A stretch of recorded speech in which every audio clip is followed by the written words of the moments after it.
Noble Racing was developed by Brain in a Jar Limited and published by Midas Interactive back in 2008 for the PlayStation 2. And this game is among a lineup of other budget racing games that were also developed by the same developers for the PS2 back at that time. And it offers up a list of very popular cars from the Noble franchise with a variety of different game modes to play through, anything from likes of track challenge to various different career modes, club events, even practice drives that allow you to play through and unlock a variety of different tracks, up to 12 in total, and to unlock additional cars and even concept cars and features as you play. You also do have a 2-player split screen head-to-head mode to add variety to the mix if you want to play with your mates. Now, as this is a budget title, it does have some decent graphics for what is on offer, but it wouldn't be the best looking game on the system, as the game does use the same graphics engine compared to a lot of other known racing games also released by the same developer, as they do look very similar, and this game really is no different to that. Now, even with the modes that are on offer in the game, there is a lot of unlockable features, but where the game does somewhat be let down is due to the controls and the fiddly nature of those elements of the game when you're trying to control the car, as even though the game does offer up very fast paced gameplay, the control system does let it down somewhat, as it can be very fiddly and flimsy and almost very sensitive, to a point that you can spin out at any point. Even when you start off with the standard cars, if you're an absolute beginner coming into the game, it can take a while to get a feel for how the car handles and feels on the tracks and even on different types of terrain. But later on in the game, when you unlock additional vehicles, and once they have more power, they become even more difficult to handle and you will spin out all the time. The races themselves are also quite difficult to win, as even playing myself personally, I was playing even on the easier modes, the races were very difficult to win, as if you make a single mistake, which you will in this game because you will slide so much off the track,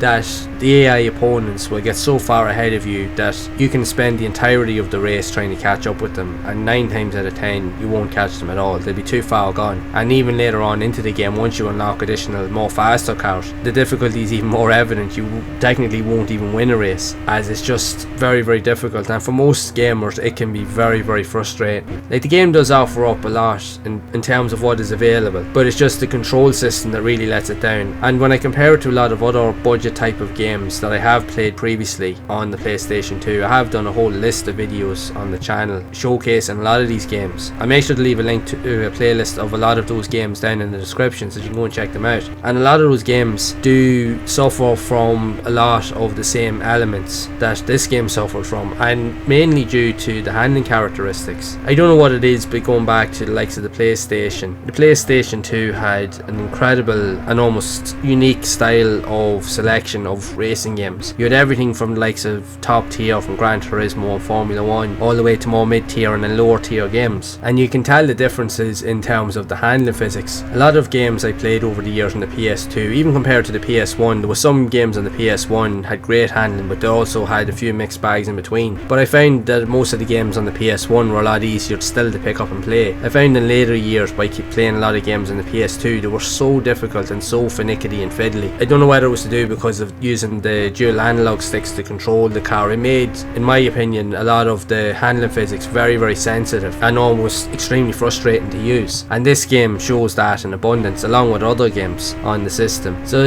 in terms of racing games on the PS2, for the amount of games that's available, it is really a mixed bag in terms of what is on offer, especially when it comes to the handling features of most of the games. Like, when you look at the likes of Gran Turismo, the Need for Speed games, Formula 1 and other well-known racing games, the handling on those type of games were always superb. But then you get games like of Noble Racing and other types of racing games, especially with more budget style elements, and they've never been able to seem to utilise the handling characteristics as well. Yes, they are playable and they are enjoyable for the most part, but if you can get used to the handling physics. But for a lot of gamers, you will be extremely frustrated, as they're so overly sensitive that most gamers literally will just come in and just be spinning out and crashing into walls everywhere, that it will just frustrate you and you'll nearly knock the game off and go off to something else. So it is easy to see why a lot of these games ended up in bargain bins in the later stages of the PlayStation's life cycle. I remember going into a load of like second-hand game stores and you would see a ton of these budget games always lined up on the shelves, or even in bargain bins or baskets in the shops, and you can clearly see why, is because most people probably found them as frustrating as I did, and most people just didn't want to play them because they knew how annoying they could be, which is a pity because they offered up a lot.